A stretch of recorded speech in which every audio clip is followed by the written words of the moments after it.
Awali aktivitas dan pelayanan Anda melalui renungan pagi menjadi putra dan putri Allah. Terdengar panggilan Roh untuk mengangkat salib, dan mereka yang mengangkat salib akan menemukan bahwa salib mengangkat mereka. Dituliskan oleh Ellen G. White bersama Pendeta Denny Kanajo. Selamat mendengarkan. Shalom, salam sejahtera untuk para pendengar dimanapun Anda berada saat ini. Kita berjumpa kembali dalam mendengarkan firman Tuhan melalui audio Renungan Pagi pada tanggal 16 Juli 2021 dengan judul Allah memanggil orang muda sebab mereka kuat. Sebelum kita melanjutkan bacaan renungan kita pada pagi hari ini, saya mengajak semua para pendengar yang setia untuk berdoa bersama-sama.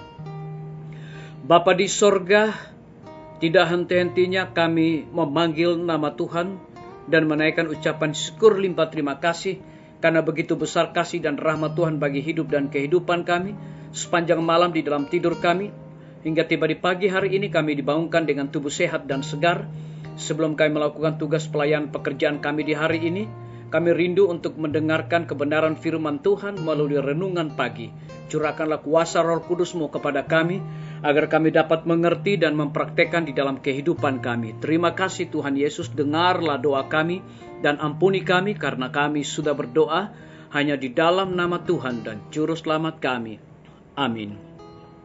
Ayat inti kita terambil di dalam 1 Yohanes 2 ayat yang keempat. Demikian firman Tuhan, barang siapa berkata aku mengenal dia, tetapi ia tidak menuruti perintahnya, ia adalah seorang pendusta dan di dalamnya tidak ada kebenaran. Mari kita ikuti penjelasannya. Perkataan persetujuan dan petunjuk ini ditujukan kepada setiap orang muda yang telah memakai seluruh senjata kebenaran. Mudah dan kuat, mereka boleh melakukan gerakan raksasa bagi Allah kalau mereka mau menjadikan Allah satu-satunya kepercayaan mereka.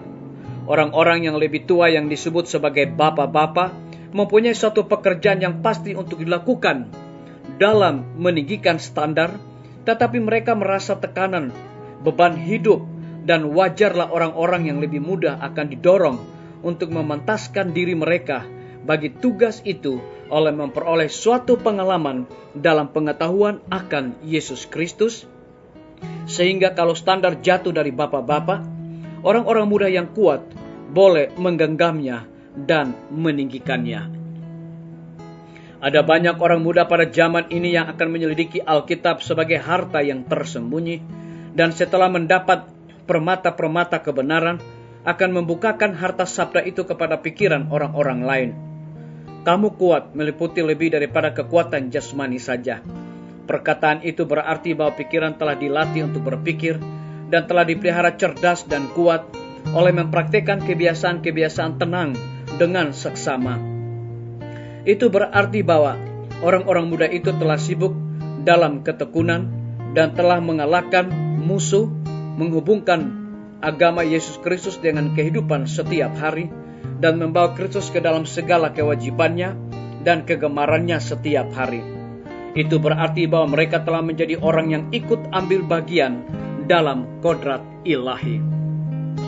Orang-orang muda yang telah menyerahkan dirinya kepada pekerjaan Allah ada di dalam posisi menjalankan dengan berani peperangan Tuhan. Biarlah orang-orang muda menjadikan Kristus sebagai teladan mereka, dan mereka akan berbuat dengan adil, mencintai kemurahan, dan berjalan rendah hati dengan Allah mereka. Kemudian mereka akan kuat. Tabiat akan diuji. Tiap-tiap hari dan tiap-tiap tahun kita akan mengalahkan diri dan memperkembangkan satu kepelawanan yang mulia. Biarlah bacaan renungan kita saat ini akan menjadi berkat bagi kita semua. Mari kita tunduk kepala dan berdoa. Bapa di sorga, terima kasih karena kebenaran firman Tuhan pada pagi hari ini mengingatkan kembali kepada kami semua bahwa Allah memanggil orang-orang muda sebab mereka kuat. Barang siapa berkata aku mengenal dia, tetapi tidak menuruti perintahnya, ia adalah seorang pendusta. Terpujilah nama Tuhan. Pada pagi hari ini hamba berdoa untuk pemerintah kami. Tuhan memberkati Bapak Presiden bersama dengan wakil, para menteri dan stafnya, Bapak Gubernur bersama dengan wakil, Bapak Bupati dan wakil, Bapak Wali Kota bersama dengan wakil, camat dan stafnya, kepala desa, lurah, RT, RW, dimanapun mereka berada saat ini Tuhan. Mereka sedang menjalankan roda pemerintahan di tengah-tengah pandemi saat ini. Mereka sangat membutuhkan pertolongan kuasa Tuhan yang ajaib di dalam segala tugas dan tanggung jawab yang Tuhan berikan kepada mereka. Curahkanlah hikmat pengetahuan sorga dan ajarlah mereka untuk belajar bergantung berharap kepada Tuhan. Kami juga teringat para tim medis. Tuhan berkati dokter, perawat, bidan, dan semua para pekerja kesehatan yang ada di setiap rumah sakit bahkan puskesmas yang ada di Indonesia. Saat ini pandemi COVID-19 semakin terus bertambah dan bertambah, sehingga mereka melayani dan memberikan pelayanan tanpa mengenal lelah dan tanpa memperhitungkan waktu dan tenaga mereka.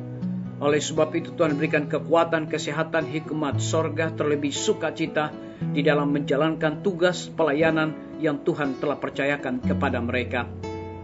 Kami berdoa bagi pimpinan-pimpinan organisasi gereja Tuhan dari tingkat yang tertinggi sampai kepada gembala jemaat dimanapun mereka berada.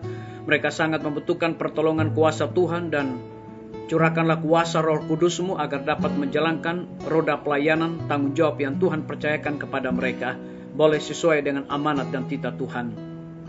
Kami menyerahkan guru-guru dan kepala sekolah dan juga siswa yang sedang menikmati masa liburan saat ini. Tuhan lindungi, pelihara mereka dan berikan sukacita selalu kepada mereka. Kami teringat TNI, Polri, PNS, wira swasta, petani, pedagang, nelayan, dan juga ojek online dan saudara-saudara kami yang ada di dalam penjara. Tuhan lindungi, pelihara mereka dan cukupkan kebutuhan mereka, dan biar mereka juga bersukacita dalam menjalankan segala tugas dan tanggung jawab mereka. Kami berdoa untuk para pendengar yang setia yang berulang tahun saat ini. Dengan bertambahnya usia yang Tuhan percayakan dalam hidup mereka, mereka selalu bersyukur dan melayani Tuhan senantiasa. Yang sedang sakit Tuhan sembuhkan mereka, yang hidup dalam ketidakkepastian Tuhan berikan kepastian hidup kepada mereka, yang membutuhkan biaya untuk pendidikan anak-anak mereka Tuhan memberkati usaha dan pekerjaan mereka dan cukupkan juga kebutuhan mereka selalu. Terima kasih Tuhan, ampuni kami Bapa, karena kami sudah berdoa hanya di dalam nama Tuhan dan Juru Selamat kami. Amin. Sampai jumpa. Tuhan Yesus memberkati kita semua.